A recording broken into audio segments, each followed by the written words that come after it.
धर्मेंद्र यादव जी, बताइए, मौलाना तौकीर रजा की बातों से मुझे लगता है शायद आप 100% सहमत होंगे। नहीं सहमत है तो वो भी बता दीजिए। राकेश त्रिपाठी जी, भारतीय जनता पार्टी में अनुज चौधरी जैसे अधिकारी भी है, भारतीय जनता पार्टी में तौकीर रजा जैसे मुस्लिम स्कॉलर भी है। आज इस देश के नागरिक की अरे जरूरत पहले क्या है? नाम ठीक ले लीजिए। राकेश त्रिपाठी उधर है बीजेपी वाले, मैं राकेश पांडे हूं, तो सर जरा नाम ठीक ले लीजिए। हाँ ठीक है, आप दोनों में कोई अंतर नहीं है, इसलिए नाम एक ही हो जाता है। इसमें कोई घबराने की जरूरत नहीं है। आप अपना काम कर रहे हैं, वो अपना काम कर रहे हैं। इस देश में जो भी त्योहार आते हैं, इस देश और प्रदेश की जो कानून व्यवस्था है या स्टेट की जो जिम्मेवारी है, नागरिकों को सुरक्षा देने की जिम्मेदारी।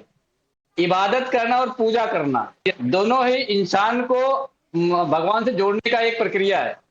उस प्रक्रिया में अगर कोई बाधा बनना चाहता है तो उसकी भूमिका क्या है और राक्षसों की भूमिका है, अगर हिंदू धर्म के हिसाब से देखा जाए तो। इस समाज में जो कुछ राक्षस प्रवृत्ति के लोग हैं, जो कभी होली के त्योहार में तो ईद और होली बनाम करना चाहते हैं, जो नवरात्रि में फिर ईद बनाम नवरात्रि करना चाहते हैं, दरअसल उनकी मंशा कुछ और है।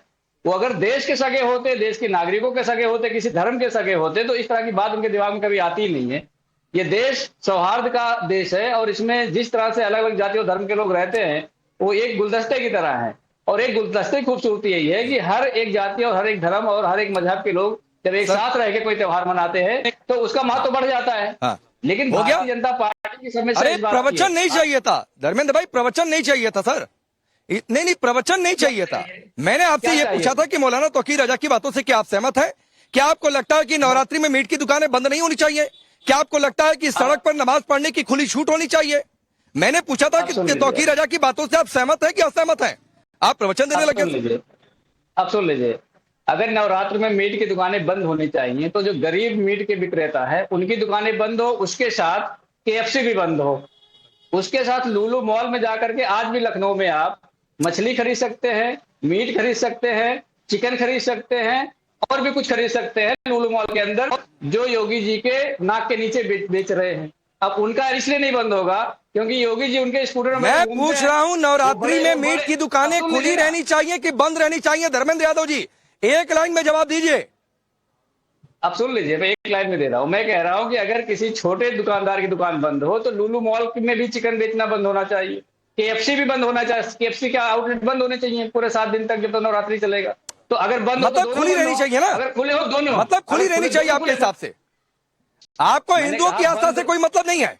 मतलब खुली रहनी चाहिए आपके हिसाब से? मतलब नहीं है। आपको कानून धड़ल्ले से बिके, कहीं भी बिके, मंदिर है वहां भी बिके, कहीं भी बिके। अब सुन लीजिए, आपके मुंह, आप जिस मुंह से बोल रहे हैं ना, ईश्वर आपके मुंह को भी देखेगा कि मंदिर के सामने भी मीट बेचने की बात कर रहे हैं आप। आपको मंदिर के सामने मीट बेचने की बात नहीं करनी चाहिए। अरे सर, मेरा मुंह मत देखिए। आपकी अभी ऐसी स्थिति नहीं है कि मेरा मुंह देखने आए। सर आप अपना मुंह देखा करिए और अपने नेताओं का मुंह देखा करिए। और आपको मुंह देखने का इतना शौक है ना? मैं बता रहा हूं। नहीं धर्मेंद्र यादव, आपको मुंह देखने का इतना शौक है ना, तो जरा एक तस्वीर रखिए टेलीविजन स्क्रीन पर। अरे रुकिए, आपको मुंह देखने का बड़ा शौक है। अरे सुनिए तो सही। नहीं रुकिए धर्मेंद्र यादव, रुक जाइए, होल्ड करिए, इतनी बेसब्री नहीं, अभी आपकी बेचैनी में बढ़ाता हूँ। रुक जाइए, आपको मुंह देखने का बड़ा शौक है। इनको अबू आजमी का मुंह दिखाइए और जरा हमारे प्रोड्यूसर पूरन ने जरा बाइक चलाइए। अबू, अरे रुकिए, अभी आपको पता चलेगा मुंह देखना क्या होता है। जरा चलाइए अबू आजमी का एक बयान, क्या उन्होंने कहा है। सुनिए सुनिए, जरा कान खोलकर सुनिए और मुंह बंद करके। किया वो सब राजनीति से प्रेरित लोग हैं, वो सब नफरत के पुजारी हैं।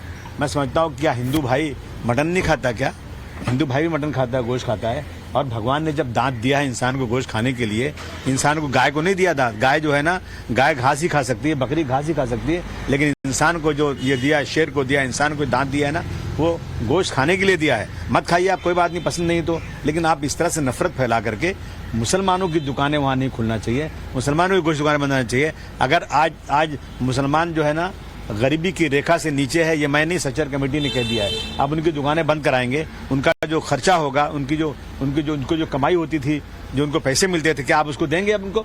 ये सारी की सारी चीजें ए से लेकर जेड तक ये पूरी कोशिश की जा रही है कि रोजाना कोई न कोई रिसर्च की जाए और मुसलमानों के खिलाफ कोई वावला खड़ा किया जाए। ये हो रहा है। मैं समझता हूँ ये देश के लिए बिल्कुल बहुत ही भयानक चीज है। अब मुंह देखा आपने अबू आजमी का? पहले अबू आजमी ने छत्रपति शिवाजी का अपमान किया, फिर आपकी पार्टी के सर्वे सर्वा ने गौशाला से दुर्गंध आती है गायों से, इस तरीके की बातें आ गई। और अब सर गाय के दांत नहीं है गोश्त खाने के लिए, इस तरीके का स्टेटमेंट देते हैं। सर थोड़ी सी आपको इज्जत है कि नहीं हिंदुओं की? या आपने तय कर लिया कि तो सही, सारी हदें पार कर देंगे? अब आप अपने दांत को देख लीजिए, किसी गाय के दांत को देख लीजिए। अगर उन्होंने कोई गलत तथ्य बोला हो तो उसका मैं जवाब दे दूं, अगर तथ्य सही है तो उसका आप समझ लीजिए मतलब क्या होता है। दूसरी बात, भारतीय जनता पार्टी के विधायक लोनी के नंद किशोर गुर्जर कहते हैं 50,000 गाय रोज कट रही हैं, क्या नवरात्र में रुक जाएंगी कटना? स्लॉटर हाउस में गाय नहीं कटेंगी? नहीं, अभी भागिए नहीं धर्मेंद्र यादव। और मैं आपको बता दूं सर, मेरे दांत मत देखिए, मेरे दांत मत देखिए, मैं आपको पहले बता दे रहा हूं। और बिल्कुल मत देखिए, मेरी जुबान से जो सवाल निकलते हैं उनको कानों में एकदम आपके चुभेंगी। अब राकेश त्रिपाठी सारी हदें पार करने के लिए तैयार है समाजवादी पार्टी। गाय के दांत देखेंगे, छत्रपति शिवाजी का अपमान करेंगे, मेरे दांत देखेंगे, पता नहीं किसके किसके दांत देखेंगे, यही काम रह गया सपा का। नहीं, किस अवस्था में पहुंच गई समाजवादी पार्टी? मानसिक दिवालियापन ही इसी को कहते हैं ना। अब ये दांत के आधार पर तय कर रहे हैं कि कौन किसके दांत कैसे हैं। दांतों क्या दंतमंजन का विज्ञापन भी करना प्रारंभ करेंगे क्या? अरे भाई, बकरी के भी दांत होते हैं, गाय के भी दांत होते हैं। अब गाय से, गौशाला से दुर्गंध आने वालों को न जाने इनकी नाक कैसी होती है जिससे दुर्गंध आती है। ये नाक टेढ़ी तो नहीं होती है, नाक कटवा देने का काम आप कर रहे हैं जब कहते हैं कि गौशाला से दुर्गंध आती है। बहुत दुर्भाग्यपूर्ण है धर्मेंद्र यादव, मत करिए ऐसी छीछालेदर, अपनी पार्टी की छीछालेदर मत कराइए। सत्य को स्वीकार करिए। मौलाना तौकीर रजा ने जो कहा है ना, उस पर एक मुहावरा है, थोथा चना बाजे घना। ये मौलाना तौकीर रजा जैसे लोग ना ऐसे ही अलग अलग समय पर मीडिया में सुर्खियां पाने के लिए ऐसे बयानबाजी करते हैं। पहले भी की थी, हमें याद है 2022 के विधानसभा चुनाव से पहले प्रियंका वाड्रा के साथ बिल्कुल गलबहिया करके बड़ा वादा किया था कि पूरा मुसलमान समाज इस बार कांग्रेस के साथ हो जाएगा। और परिणाम क्या हुआ? कांग्रेस पार्टी उत्तर प्रदेश में केवल 2 सीटें जीत पाई। ये मौलाना तौकीर रजा जानबूझ करके उकसावपूर्ण तकरीरें करते हैं ताकि कैसे उनको लाइमलाइट में लाया जा सके। और यह समाजवादी पार्टी बड़ी मूर्खतापूर्ण तरीके से उनके बयानों का बचाव करते करते दांत गिनने की बात कर रही है। ये दांत चियारना इसको कहते हैं, मुहावरे के रूप में, कि आप दांत चियार रहे हो। और ये खिसियाहट होती है, ये खीसे निपुरना बंद करिए।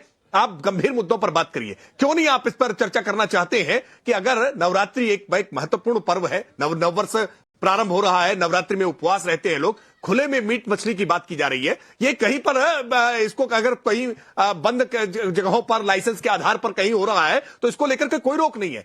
जो बड़े मंदिर हैं, उन मंदिरों के 100 मीटर की परिधि में अगर कहीं पर मीट मछली बेच दी जा रही है खुले तौर पर, तो निश्चित तौर पर उस पर रोक लगनी चाहिए। ये भावनाओं को आहत करने वाला है। धर्मेंद्र यादव, ये आपकी भी भावनाएं आहत होती होंगी ना, हो तो घर में अपने माता पिता से पूछिएगा, अपने भाई बहनों से पूछिएगा। अगर वो राजनीति नहीं करते होंगे, वो समाजवादी पार्टी के सदस्य नहीं होंगे, तो निश्चित तौर पर उनकी भी भावनाएं आहत होती है। लेकिन समाजवादी पार्टी ने केवल वोट बैंक के लिए अपनी भावनाओं को ताक पर रख दिया है, दरकिनार कर दिया है। अब हिंदू होना आपके अंदर बचा ही नहीं है, इसलिए आपको नवरात्रि समझ में नहीं आती, रामनवमी समझ में नहीं आती है, आपको लोगों की भावनाएं समझ में नहीं आती है। लेकिन आप कहते हैं कि आसुरी प्रवृत्तियां होती हैं जो इसमें बाधाएं डालती हैं। मुझे लगा कि आज अखिलेश जी को असुर कहने का आपने साहस जुटाया है। अखिलेश यादव जी की सरकार में कैसे जन्माष्टमी थानों में मनाए जाने पर रोक लगती थी, कैसे दुर्गा प्रतिमा विसर्जन करने पर रोक लगती थी, कैसे 84 कोसी परिक्रमा हो या पंचकोसी परिक्रमा हो उस पर रोक लगती थी, कैसे कांवड़ यात्रा में डीजे बजाने पर रोक लगती थी।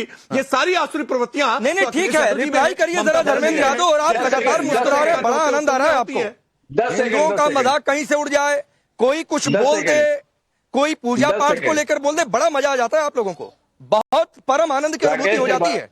27 की रेत में सब आपको चाहिए। राकेश पांडे जी, राकेश त्रिपाठी जी के दिमाग में जो खून का दौड़ा है वो माँ दुर्गा नवरात्रों में बढ़ाए ताकि इनकी सोचने समझने की क्षमता बढ़े। इनके विधायक कह रहे हैं 50,000 गाय रोज कट रही हैं, पहले नवरात्र में उसको रुकवा दें कि 50,000 गौ माताओं का वध ना हो। सबसे पहला काम ये कर लें। गौशालाओं का जो पैसा है वो भारतीय जनता पार्टी के नेता चारा बना के खा रहे हैं। गौ माता की हत्या गौशालाओं में हो रही है, उनके चमड़े तक बेच दिए जा रहे हैं गौशालाओं में। भारतीय जनता पार्टी इस पे रोक लगा दे, तब मैं मानूंगा कि भारतीय जनता पार्टी असली में गौ माता की रक्षक है। नहीं तो उसे भक्षक ही मानूंगा मैं कि भारतीय जनता पार्टी गौ माता की भी भक्षक बन चुकी है सिर्फ कुर्सी की खातिर।